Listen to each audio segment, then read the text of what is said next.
le vamos a preguntar a un especialista en el tema, el doctor Félix Kraus, qué opina, cómo se está desarrollando y qué está pasando en la Argentina con el debido proceso. Félix Kraus, Gustavo López y Santiago Varela, te saludamos. Muy buenas tardes. Hola, buenas tardes, Gustavo y Santiago, qué gusto escucharnos. Igualmente. A ver, lo importante es el medio, lo importante son los fines, los medios carecen de importancia, deberían tener importancia. Digamos, ¿cómo analizás la causa llevada adelante por Bonadío y el allanamiento que ocurrió en el domicilio de la expresidenta en esta semana que pasó? Jurídicamente se ha dicho casi todo, pero repasémoslo. Empecemos desde lo más próximo a lo más remoto. Sí. Me parece que un allanamiento a un expresidente, un senador en ejercicio, es un asunto gravísimo, siempre. Sí. Un allanamiento siempre es una medida muy grave. Digamos, de los 10-12 derechos consagrados por la Constitución en el artículo 16 y en el artículo 18, digamos, en el sector de la Constitución donde se resguardan todos los derechos, hay dos núcleos fuertes donde hay resguardos del domicilio y consecuentemente el derecho a la intimidad, de los papeles privados, la libertad, los derechos civiles históricos, sí. Personalísimos históricos. El principio de igualdad, el debido proceso. Pero digamos, un allanamiento es una medida grave, así sea el más humilde, la más humilde de las moradas, del más humilde de los ciudadanos. Así está expresado en el derecho inglés del año 1200, claro, que es de donde viene este asunto. Mucho más grave todavía cuando se trata de un ciudadano que tiene la representación de una provincia, como es un senador, cuando es un expresidente de la nación, que ha recibido el mandato más importante de todo el pueblo argentino, y donde además hay una ley específica sancionada en el calor de la crisis del 2001, que extiende, digamos, el resguardo de la garantía para el ejercicio de esa representación, no solo a la inmunidad de opinión y a la inmunidad de arresto, sino también a otra suerte de inmunidades que ya la jurisprudencia había reconocido, digamos. Recordad que hasta la ley de fueros ni siquiera se le podía iniciar una causa, salvo por un caso de flagrancia, a algún legislador, porque lo que se resguardaba era esa representación popular, y yo creo que está muy bien que así sea, ¿no? Que salvo que le encuentres con las manos en la masa en la comisión de un delito, el Poder Judicial no debería sentirse tentado a avanzar sobre esa representación que es la más importante que puede recibir un ciudadano, que es la de sus compatriotas, los otros ciudadanos que te eligen para un cargo. Sí, digo, la democracia se funda en la soberanía popular. Digamos, esa ley fue una ley que bajo el calor del que se vayan todos, pretendió ser una ley igualitaria y terminó esmerilando la democracia representativa, o por lo menos, digamos, ese aspecto de la democracia que es nada menos que la cuestión representativa, e invitando al Poder Judicial a extralimitarse en su rol, porque si los diputados y los senadores no pudieran ser sometidos siquiera a proceso por una ley que fuera más extensa o por la antigua interpretación, hoy no estaríamos frente a este circo, ¿verdad? Exacto, hay que recordarle entonces al oyente que antes de esa ley, que es del 2000 creo, 2000-2001, antes de esa ley ni siquiera podía ser llamado a juicio un diputado o un senador. Con esa modificación, lo único que no puede es ser detenido, pero puede ocurrir todo el juicio e incluso ser condenado. Sí, más o menos. Esa ley es la ley Carrió. Si uno la lee bien, después se da cuenta que en realidad si una persona se niega a convocar a concurrir en la indagatoria, tiene que ser sometido al desafuero. Esto es a la misma circunstancia previa a la existencia de la ley. Sí. Esto es lo que pasó con Julio Debido, digamos, claro, ¿cierto? Y lo que sucede con la diputada Ayala, que en las antípodas, digamos, no está siendo sometida al proceso de desafuero. Pero bueno, a riesgo de ponerme muy técnico, quería plantear, digamos, el escenario que facilitó los hechos políticos, el escenario del derecho, el escenario jurídico que facilita las circunstancias políticas, porque todo va de la mano, ¿verdad? Sí. Ahora, este allanamiento estaba condenado a fracasar, desde luego, ¿no? Un allanamiento siempre es una medida grave que se lleva adelante para tratar de obtener algún elemento o ver algún lugar al que no se puede acceder de otro modo, ni a esa información de otro modo. Por eso siempre se ha dicho que para realizar un allanamiento debería no existir otra medida menos intrusiva, menos grave. Se llama principio de proporcionalidad y de razonabilidad. Y además tiene que ser acompañado por un factor sorpresa, y es el hecho de que no esté avisado el que va a ser allanado. Cualquier allanamiento, de luego. Bueno, este es el allanamiento más anunciado de la historia. Sí, del mundo, ¿verdad? Carecía de cualquier valor probatorio porque, nada, hasta lavo los platos de la noche anterior. Bueno, lo mandé a mi abogado defensor a esperar a la comisión, que es lo lógico. Sí. Y el morador, digamos, la senadora no esperó a los policías ahí, porque obviamente no iba a someterse voluntariamente al escarnio que me parece que esta medida perseguía. Y llegamos acá a otro punto que es alucinante, ¿no? Que es el hecho de que al abogado defensor no se le haya permitido permanecer durante el allanamiento, cuando el código procesal, ¿no? Ni siquiera la Constitución, el propio código dice claramente que no el abogado defensor, cualquier persona, empezando por el dueño de casa, sí. pero cualquier persona que estuviera allí en el momento en el que llega a la comisión, tiene que ser invitado a participar del allanamiento. Si no quiere, se va, desde luego, pero no puede ser expulsado. Y no el abogado defensor, cualquiera, el dueño, el habitante de la casa, el encargado, quien está allí porque, con toda lógica, a esa invasión a la intimidad tiene derecho a controlarla. Sí, a que no le rompan nada, que no se lleven nada, a que no le pongan nada. Y se dice muy mal que esto está suplido por los testigos, ¿no? Porque primero que una cosa va por un nivel muy distinto de la otra. Uno es el derecho a controlar la invasión a mi intimidad del hogar. Exacto. Y otra es el dar fe de cuál es el resultado del allanamiento. Para eso lleva el testigo, porque desde el siglo XIX, digamos, que viene el antiguo código, no el que nos rige hoy, siempre se han exigido testigos porque, bueno, la presunción de legitimidad del acto del funcionario público no llega tanto, ¿no? Digámoslo en buen romance, siempre se sospechó que le pueden plantar algo en un allanamiento, siempre se sospechó que pueden escribir lo que no es verdad en el acta. Entonces, el testigo da fe que lo que sucedió allí fue efectivamente lo que sucedió. Este es un asunto muy peliagudo. Los que tenemos experiencia judicial lo sabemos. Los testigos son dos. Después hay que encontrarlo para extraerlo en un juicio 5 años después. Sí. En un allanamiento donde entran 20 policías en una casa de 6 habitaciones, los testigos, si están juntos, pueden estar en un solo lugar a la vez mientras sucede otra cosa. Si se los separa, cada uno ve cosa distinta. Sí, materialmente es imposible testificar absolutamente lo que ha pasado. Desde luego, un allanamiento bien hecho va en una secuencia donde todos van juntos y los testigos van allí, pero ellos no pueden saber qué está sucediendo a sus espaldas. Claro. Así que los testigos dan fe de alguna cosa y no dan fe de otra, ¿no? Porque no tienen el don de la ubicuidad, no pueden estar en muchos lugares a la vez. Subémosle algo más todavía a esto, que quien estaba allí recibiendo la comisión policial y fue echado es el abogado defensor. Claro. Esto no es solamente el que tiene derecho a resguardar la intimidad de su casa, la casa de su amigo, la casa de su patrón o de su vecino, sino que es además el defensor en ese proceso del dueño de casa. O sea, está afectado además el derecho de defensa. Sí. Digamos, es una antología de irregularidades lo que ha sucedido, que en condiciones normales, que no son desde luego las que rigen en la institución hoy, este proceso, ese allanamiento sería nulo y ese juez estaría en problemas. Todo el mundo sabe que Bonadío no es un hombre muy prestigioso en el foro por su ni por su versación jurídica ni por su apego a las reglas procesales, y todo el mundo sabe que hoy el Consejo de la Magistratura no es una institución que esté en condiciones de controlar la regularidad de la actuación de los jueces, ¿no?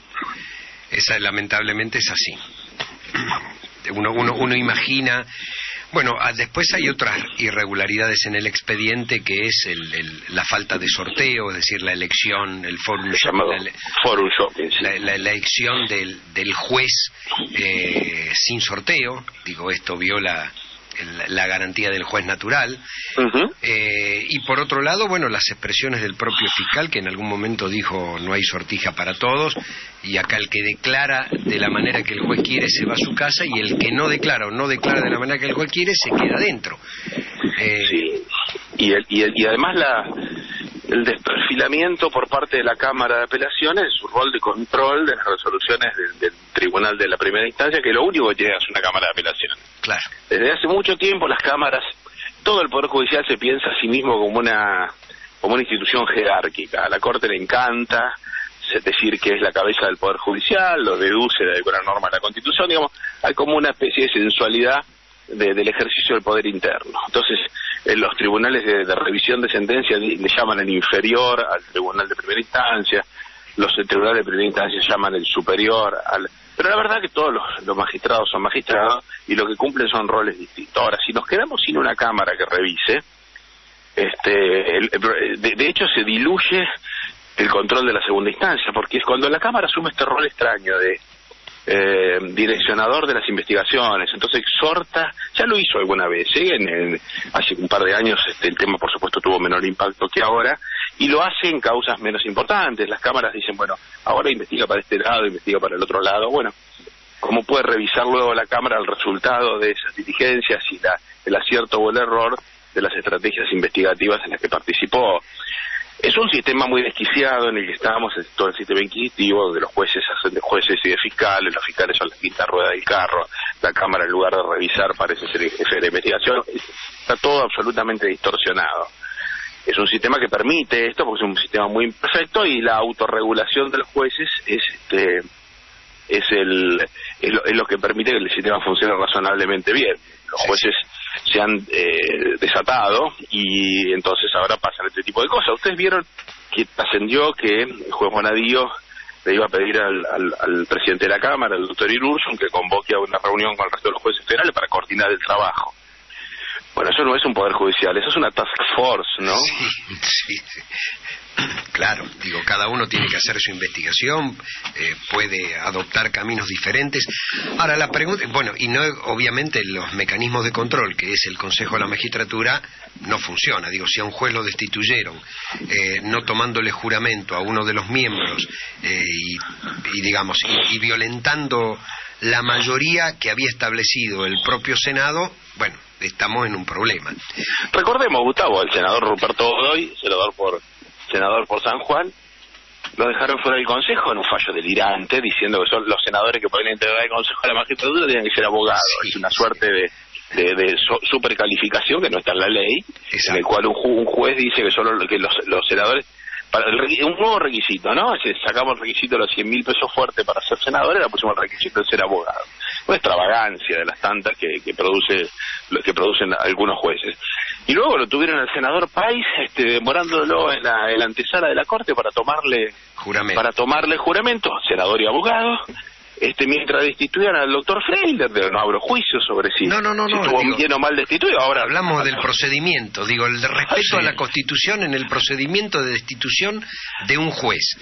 Faltaba un senador para ser mayoría. Faltaba un senador que no le tomaron juramento esperando destituirlo para después recién incorporarlo. Es decir, una violación fragrante de todos los procedimientos y de todas las leyes, y no ha pasado nada. Digo, pero como verás, no son astucias florentinas en el arte del palacio, son del General González. Sí, absolutamente. Ahora, Félix, hay un tema que me interesaría conversar. Diste una explicación muy acabada, muy clara, desde el punto de vista jurídico, con el allanamiento que se le hizo a Cristina, ¿no es cierto? Ahora, a mí me interesa el lado político de esto. Porque evidentemente en el allanamiento no iban a encontrar nada porque fue el más anunciado del mundo, ¿no es cierto? Como dice Gustavo, hasta lavó los platos de la cena anterior. Pero desde el punto de vista político, la idea era que estuvieran las cámaras, y las cámaras estuvieron. O sea, desde el punto de vista político, todos los medios estaban en directo, ¿no es cierto?, viendo cómo la policía entraba, la policía salía, con uniformes, con mameluco blanco, qué sé yo, todo el circo que estaba alrededor de eso. Y políticamente creo que ellos consiguieron lo que de alguna manera buscaban. No lo sé, ya lo veremos luego, ¿no es cierto? Las consecuencias y el provecho o no de esto. Sí está claro, una consecuencia política sí es tangible, es política y es institucional, es que si hubieran encontrado una bomba atómica, igual nadie se lo iba a tomar en serio. Claro. Y esto proyecta consecuencias muy fuertes, porque toda sociedad necesita un poder judicial que, malo o bueno, en el imaginario colectivo sea un tercero de apelación al que recurrir cuando uno necesita restaurar un orden que cree justo, en un conflicto que lo afecta, un desalojo, lo que sea, cobrar un cheque sin fondo, todos necesitamos recurrir. Y muy probablemente existan algunos recintos saludables todavía dentro del Poder Judicial. Un juez de instrucción de la capital que investiga homicidio, ya seguramente labura 12 horas por día, está en este momento de turno. Si él siente que nuestra crítica lo alcanza, puede sentirse ofendido con toda razón, pero por supuesto él no corta el bacalao, ¿no? Claro, no. Él es un obrero del foro, probablemente se cree a sí mismo de otro modo, pero eso es una distorsión de nuestra subjetividad de magistrados. No, él no corta ningún bacalao. Puede arruinarle la vida a la gente, pero no tiene nada que ver con el poder. Ahora, el problema serio es que nos estamos quedando acá. Nadie va a terminar con ninguna corrupción, como lo muestran las experiencias de Italia, y seguramente pasará lo mismo en Brasil. En todo caso habrá otros beneficiarios y serán otros recursos para mejorar la calidad, digamos, de la transparencia del ejercicio del poder del Estado. Ahora, lo que sí seguro que nos vamos a quedar es sin un poder judicial confiable, y nos vamos a quedar con algunas modificaciones en las estructuras del poder económico nacional, que me parece que es lo que está jugando en el fondo, ¿no? Y respecto al tema del despliegue policial, me parece que hay también una consecuencia que hay que ponerlo en el contexto del proceso de democratización de las fuerzas de seguridad argentinas en la postdictadura, y es el envilecimiento de las fuerzas de seguridad cuando son utilizadas para misiones que no tienen nada que ver con su tarea profesional. Nos costó mucho esfuerzo con las Fuerzas Armadas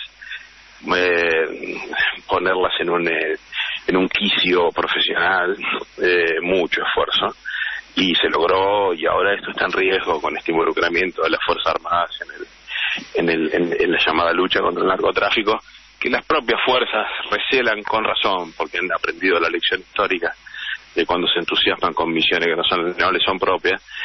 Y ver a la Fuerza de Seguridad con esa caravana de camionetas al estilo FBI, con esos oficiales jovencitos con el traje de aislamiento para como si fueran a la escena del crimen de un homicidio o a buscar sustancias radioactivas.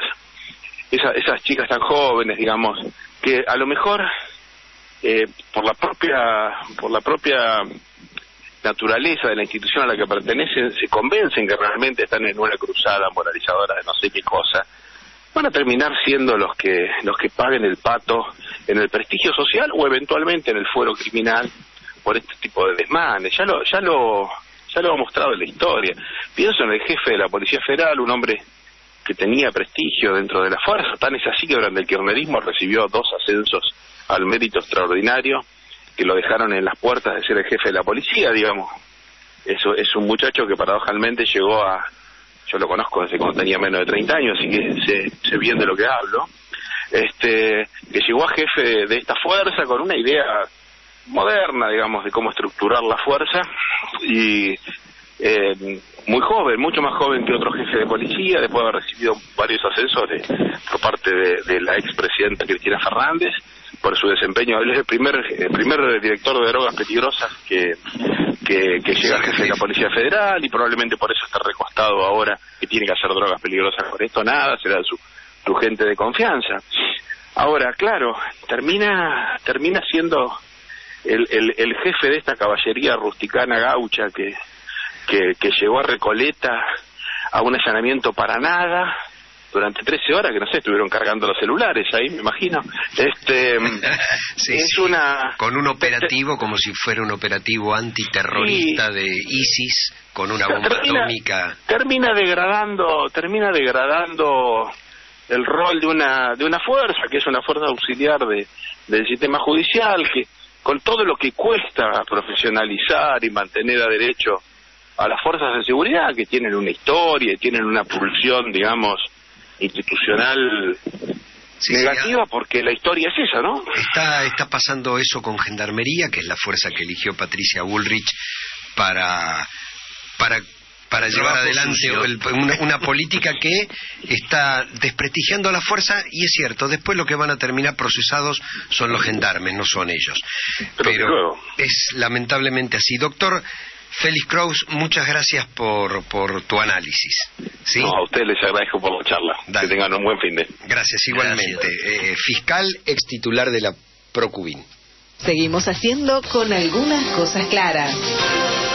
AM 740. Radio Rebelde. Alta Radio.